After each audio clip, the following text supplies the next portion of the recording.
Selamat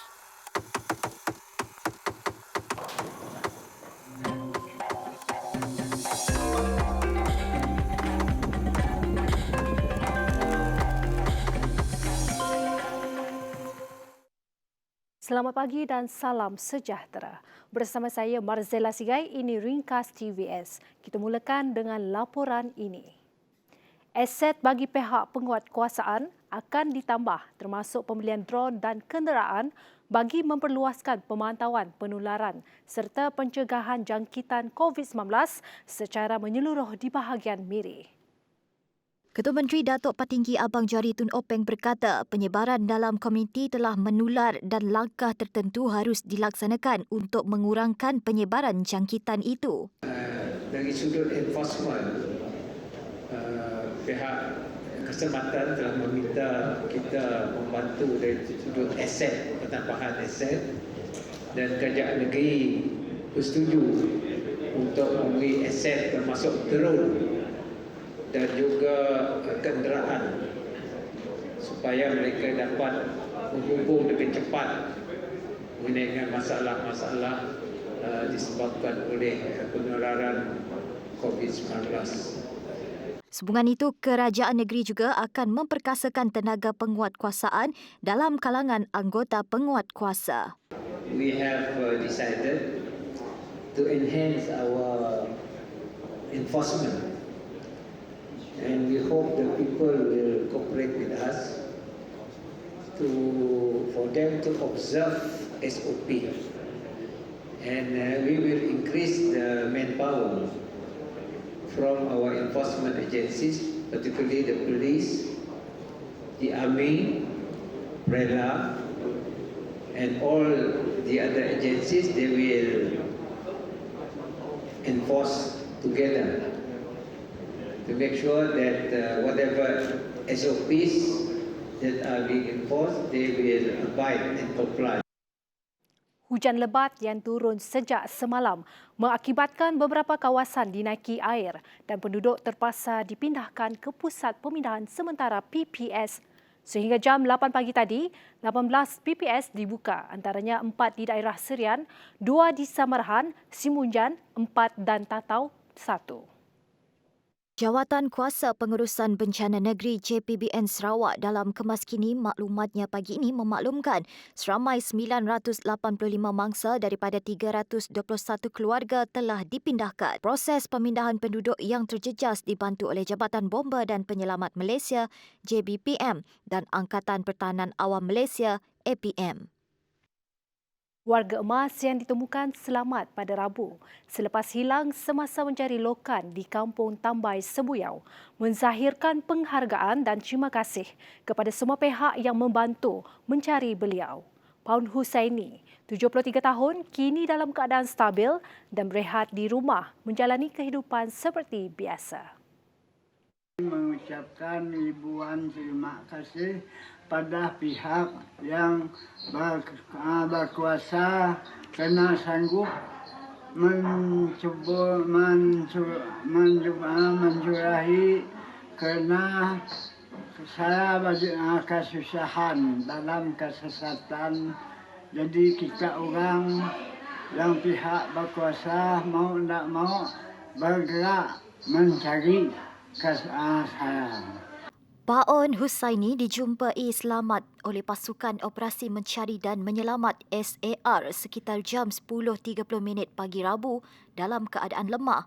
Mangsa dikatakan telah keluar sendiri dari kawasan hutan dalam keadaan tanpa alas kaki pada jarak 1 kilometer dari pondok kebun. Sementara itu, anak saudaranya Abdullah Manaf ketika dihubungi memberitahu bapa saudaranya itu kembali ke laut untuk mengambil lokan sekitar jam 4 petang tanpa pengetahuan keluarga. Apabila dah pukul 4 jam dia naik ke atas ban. Hari dia awal lah. Turun dia pergi laut. Lokannya cik. Ada anak buah cik cari hanya. Si penumpang. Dah pukul 6 jam dia pulang ke kampung. Mandah orang kampung lah. Lalu kami pergi Senun lah. Cari pun dapat. Abdullah memberitahu bapa saudaranya menceritakan bahawa dia tidak tidur sepanjang tempoh sesat kerana khuatir dirinya pengsan sebab lemah dan kesejukan. Menurutnya, bapa saudaranya itu berusaha mencari jalan pulang namun gagal ekoran hujan lebat sepanjang malam. Daripadanya duduknya takutnya sejuk sebab hari hujan lah malam lah. Jadi cuba nak gerak badannya sebab mun kita gerak badannya madah, badan kita boleh panas sejuk semejaknya. Kadang-kadang madah dengan kami. Abdullah menambah sukar untuk menghalang bapa saudaranya daripada mencari lokan kerana minat mendalam selain dapat menghabiskan masa dengan anak saudara dan cucu. Sementara itu, mangsa hilang di hutan berhampiran Kampung Endap Samarahan yang ditemukan selamat pada Khamis memberitahu dia terpaksa berlindung di atas pokok rambutan semalaman sementara menanti bantuan. Menurut adik mangsa, abangnya Hadi Bayan yang berusia 51 tahun itu sesat di dalam hutan berkenaan selepas keluar mencari kayu dan rotan sejak semalam. Katanya kali terakhir abangnya menghubung keluarga pada pukul 9 malam Rabu memberitahu dia sesat. Dalam hutan katanya. Oh, sempat call lah? Oh, sempat. Pas dah tengah malam dah. Mek call balik yang ada. Ni dah atas pokok, ni sedau pergi jalan sini katanya. Pasal yang ada, ni dah lapar, dah lemah dah atas pokok. Sebelum memohon pertolongan pihak bomba, selepas ditemukan mangsa telah dibawa ke klinik kesihatan berdekatan untuk rawatan susulan keadaannya yang lemah. Bertemu kembali. Tan Sri Muhyiddin Yassin mengulangi komitmen bahawa beliau akan menasihati Yang di-Pertuan Agong untuk membubarkan Parlimen selepas penularan wabak COVID-19 reda, sekaligus memastikan pilihan raya umum ke-15 diadakan dengan selamat. Sehubungan itu, Perdana Menteri meminta pemimpin kerajaan mahupun pembangkang untuk bersama-sama berganding bahu dan menggembleng usaha memerangi wabak COVID-19 tanpa mengira perbezaan fahaman politik. Kerajaan telah pun mengumumkan pelanjutan PKP hingga 18 Februari 2021. Dalam tempoh 2 minggu ini, apapun tindakan ataupun langkah seterusnya yang akan diambil oleh kerajaan pastinya berasaskan pada matlamat untuk mengimbangi keperluan menjamin kelangsungan hidup rakyat dan melindungi nyawa anda semua. Pada masa yang sama, Muhyiddin turut mengingatkan semua pihak supaya berhenti melemparkan tomahan tidak berasas terhadap keprihatinan Yang di-Pertuan Agong dalam memperkenankan proklamasi darurat. Jelas beliau, proklamasi darurat oleh Yang di-Pertuan Agong tidak mempunyai tujuan lain selain membendung penularan COVID-19 dengan lebih berkesan dan melindungi nyawa rakyat. 600 pusat simpanan dan pemberian vaksin akan dibuka di seluruh negara. Perdana Menteri Tan Sri Muhyiddin Yassin berkata, pihak berkuasa telah diarahkan untuk mengguna pelbagai kemudahan termasuk fasiliti kesihatan awam dan swasta, stadium, pusat konvensyen, dewan serta universiti. Program imunisasi COVID-19 kebangsaan merupakan program vaksinasi terbesar yang pernah dilaksanakan di Malaysia dengan roll-out pelaksanaannya akan bermula hujung bulan ini. 80% populasi negara ini atau 26.5 juta individu disasar akan menerima vaksin ini yang akan diberikan secara percuma kepada rakyat Malaysia. Vaksin COVID-19 adalah antara sinar harapan kita yang paling utama untuk kita menang dalam perang melawan COVID-19. Kerajaan telah berjaya menempah vaksin COVID-19 dengan pengantaran pertama bekalan vaksin ini dijadualkan tiba di negara kita ini pada bulan ini juga. InsyaAllah. Pengantaran pertama vaksin COVID-19 ini melibatkan vaksin keluaran syarikat Pfizer dan BioNTech yang telah menunjukkan kadar keberkesanan yang tinggi iaitu pada tahap 95%. Jelas Muhyiddin, program imunisasi ini akan melibatkan 3 fasa. Dengan fasa pertama melibatkan sejumlah 500,000 petugas barisan hadapan yang terdiri daripada petugas kesihatan dan petugas bukan kesihatan.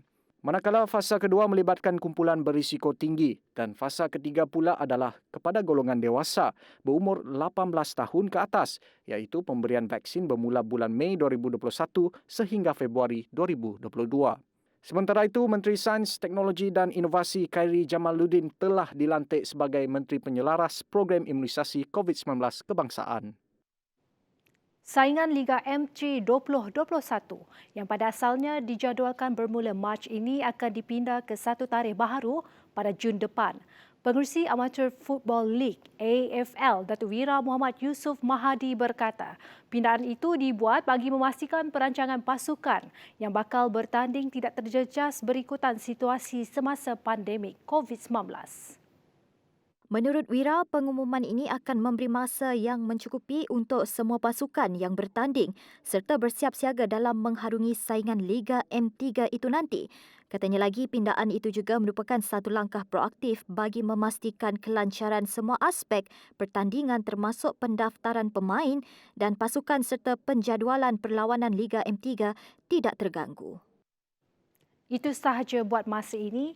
Ingat, peperangan kita belum selesai. Jaga penjarakan fizikal anda dan patuhi SOP yang telah ditetapkan. Saya Marzela Sigai untuk TVS. Salam hormat dan jumpa lagi.